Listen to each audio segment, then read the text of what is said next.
Architekten, Landschaftsarchitekten, Innenarchitekten, Designer und natürlich Freunde der guten Freiraumgestaltung. Herzlich willkommen zur Eröffnung der Ausstellung Arabeske Landschaften von und mit Kamel Louafi.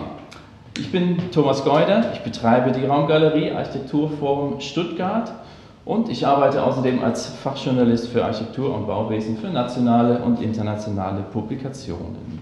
Ja, und angesichts der derzeitigen Situation im Zusammenhang mit der Corona-Pandemie machen wir heute statt der üblichen Gesprächsrunde, die ja live hier normalerweise an der Vernissage stattfindet, eine digitale Einführung, die Sie dann wieder ortsunabhängig und vor allem mit Abstand auf dem Smartphone anschauen können. Ich glaube, das ist sicherlich die momentan beste und richtige Antwort auf die aktuelle Lage. In seinen Gärten und Parks verschmelzen westliche und östliche Kunst, Architektur und Gartenkultur. Es sind kleine Paradiese, die durch die Interpretation von Arabesken und Broderien entstehen. Der international renommierte Gartenarchitekt eint dabei selbstsicher die Kulturen des Orients und des Okzidents. Arabeske Landschaften ist eine kalligraphische Kunstinstallation, die die Schönheit des Ornaments zeigt und auffordert. Es freut mich herzlich, dich hier zu haben, Kamel Louafi. Es freut mich auch, danke. Ja, Kamel, kannst du uns bitte kurz erklären, was die Grundidee deiner Ausstellung ist? Die Grundidee der Ausstellung. Ich habe in der Vergangenheit sehr viele Ausstellungen gemacht, aber ganz klassisch.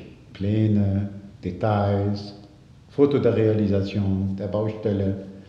Aber jetzt nach 30 Jahren Aktivitäten und nachdem ich mich jetzt aus dem operativen Geschäft zurückgezogen habe, hatte ich das Bedürfnis gehabt, etwas zu artikulieren, was eigentlich mit meinen ganzen Absichten, mit meiner ganzen Imaginär sozusagen in der Vergangenheit, die Verschmelzung dieser zwei Kulturen, Orient und Okzident. Ich bin sehr bekannt für offensive Landschaftsarchitektur und ich wollte das thematisieren anhand dieser künstlerischen Installation. Und diese Fusion von Orient und Okzident, die drückt sich bei dir ja in diesen, wir haben es gerade in der Einführung schon gehört, Arabesken und Broderien aus. Kannst du uns kurz erklären, um was es sich da handelt? Das weiß ja nicht jeder hier. Ja, es ist sehr, sehr einfach. Als ich nach Deutschland kam, habe ich ja die Faszination einfach war da vom Bauhaus. Also diese Schlichtheit, diese Zurückhaltung hat mich sehr gut gefallen. Aber ich habe nicht verstanden, warum das Ornament irgendwie verpönt war. Und für mich war sehr wichtig, dass Gartenkultur ist, dass wenn man in eine Gartenanlage geht oder in einen Park, in einen Platz geht, dass man Spuren sieht. Dass man auch sieht, aha, da war ein Landschaftsarchitekt da aktiv oder ein Architekt da aktiv. Und deswegen habe ich jetzt in der Fusion diesen beiden Elementen sehr offensive Landschaftsarchitektur betrieben. Da könnte man das auch sehen durch diese ganzen Hecken und so weiter. Die Inspiration kam einfach von Bildern der Jugend sozusagen, von Kleidern. Meine Familie, also meine Mutter, meine Tanten, meine Schwester, diese ganzen Kaftan mit diesen ganzen Arabesken. Und auch aus Europa so praktisch von dieser gesamten Gartenanlagen, die jeder von uns besucht hat, Versailles oder Herrenhäusergärten, und dann ist man ja so fasziniert. Also ich habe aus diesen beiden Elementen, diesen Barockelementen, auch mit Renaissance und auch islamischen Kunst zusammen versucht auch zu fusionieren und daraus ein Element zu haben. Das zeichnet deine Projekte aus, im Übrigen, das darf ich sagen, dich als Mensch auch. Ja, gut, aber wir sehen natürlich einige deiner Landschaftsarchitekturprojekte auch hier in der Ausstellung. Hinter uns sieht man ja schon ein bisschen so einen Streifen mit einigen Projekten. Und ja, was sehen wir denn da? Kannst du uns ein paar Beispiele geben? Viele Projekte in Hannover und in Berlin, aber vor allem jetzt sagen wir so ein Projekt, wo das richtig eindeutig ist der Opernplatz.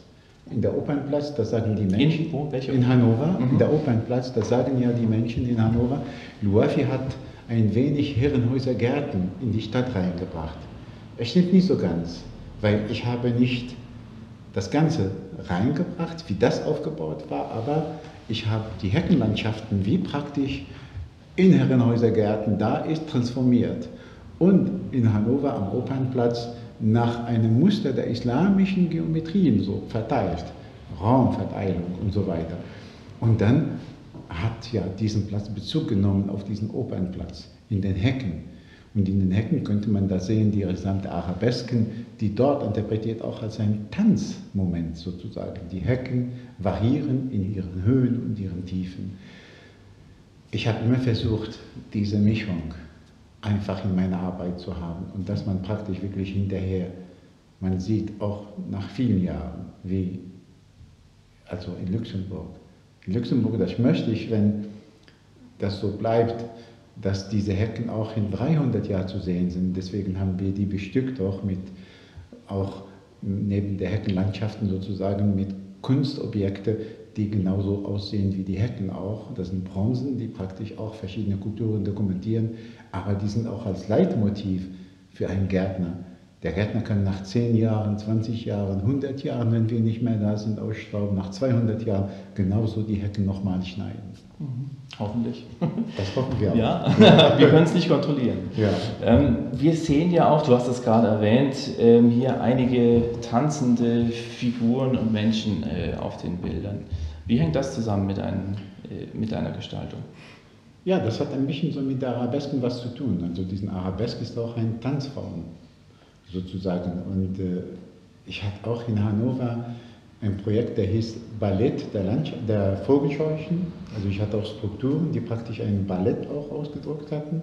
Und für mich, diesen Arabesken, ist auch eine Momentaufnahme auch. Und der Einfluss kam vor allem von diesen Landschaften, die entstanden sind in Hannover am Opernplatz. Okay. Ja, wir haben im Vorfeld mit deiner lieben Frau Andrea, die dich ja bei der Ausstellungskonzeption mit aller Kraft unterstützt hat. Wir haben ihre Gedanken zu der Ausstellung aufgezeichnet. Das möchten wir dir gerne jetzt noch zeigen. Es freut mich, weil Andrea ist ein bisschen so die Reflexion auch für diese Arbeit. Die Reflexion? Ja, das ist die Reflexion auch. Also es ist ja wie ein Spiegel. Wenn ich mit ihr rede, dann gibt die mir das zurück, wie das aussieht und so weiter. Und dieser Austausch auch ist sehr wichtig und ich freue mich sehr, das zu hören. Na prima, dann schauen wir doch mal rein. Ja. Lieber Kamel, ich habe auch nochmal meine Gedanken hier zusammengefasst. Die Projekte von dir sind ja in einer Zeit entstanden, in der Architektur und Landschaftsarchitektur eher eine stringente, schlichte Formensprache angesagt war. Und ich finde, die Entwürfe von dir, die bringen so eine Verspieltheit und so einen Überraschungsmoment in das stringente Rahmenkonzept. Zum Beispiel hier in Bremen dieser Streifen aus Hecken, die praktisch wie Kopfkissen platziert sind und zum Verweilen einladen, dass ein Flughafengast sich nochmal ausruhen kann und einen geschützten Raum findet zwischen diesen Hecken. Und die Hecken haben einfach eine verspielte, tänzerische Form. Das überrascht den Besucher, wenn er zum ersten Mal diese Anlage sieht. Oder der Tramplatz in Hannover mit dem stilisierten Kleeblatt aus dem Wappen des Hannoveraner Wappens. Das ist wie ein Blütenkleid, das sich über den Platz legt. Und von oben, vom Rathausturm, hat man diese besondere Sicht und das Erlebnis, dieses Kleid zu betrachten. Und das sind einfach besondere, verspielte Momente, die deine Entwürfe einzigartig machen. Und ja, das ist vielleicht deine Stärke, dass du diese Sehnsucht erkannt hast der Menschen nach Verspieltheit, nach ornamentalen Formen und Texturen. Dankeschön. Ja, vielen Dank, Kamel Louafi, dass du da bist und dass du diese wunderbare Ausstellung mit uns zusammen hier machst. Ich freue mich auf die nächsten Wochen mit der Ausstellung hier zusammen. Vielen Dank auch, dass du mir die Möglichkeit oder uns die Möglichkeit gegeben hast. Diese Ausstellung wird eine Wanderausstellung sein. Ich hoffe, dass die auch woanders stattfinden wird. Ganz bestimmt. Ich freue mich drauf. Ja, gerne, gerne.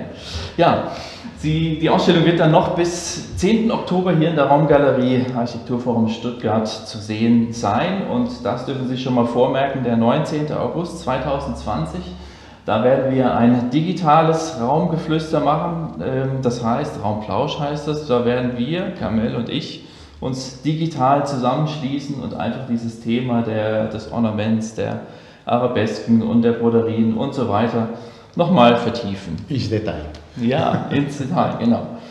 Ja, wir danken natürlich auch den Unterstützern der Raumgalerie hier. Ja, und wenn Sie was Gutes tun möchten für uns hier, es gibt auf Ko-fi die Möglichkeit, da was zu tun. Den Link finden Sie unten. Ja, und jede großzügige Unterstützung trägt natürlich zum Erhalt dieser wundervollen und vor allem unabhängigen Galerie bei. Und Kamel und ich, wir freuen uns natürlich auch über Kommentare in den Social Media Kanälen. Da wird es ja einige Bilder geben auf Facebook und Instagram und so weiter. Und wir sind schon sehr gespannt auf eure Kommentare. Ja, und nun würde ich sagen, viel Vergnügen in der Ausstellung und wir sehen uns dann live hier in der Raumgalerie. Dankeschön. Danke.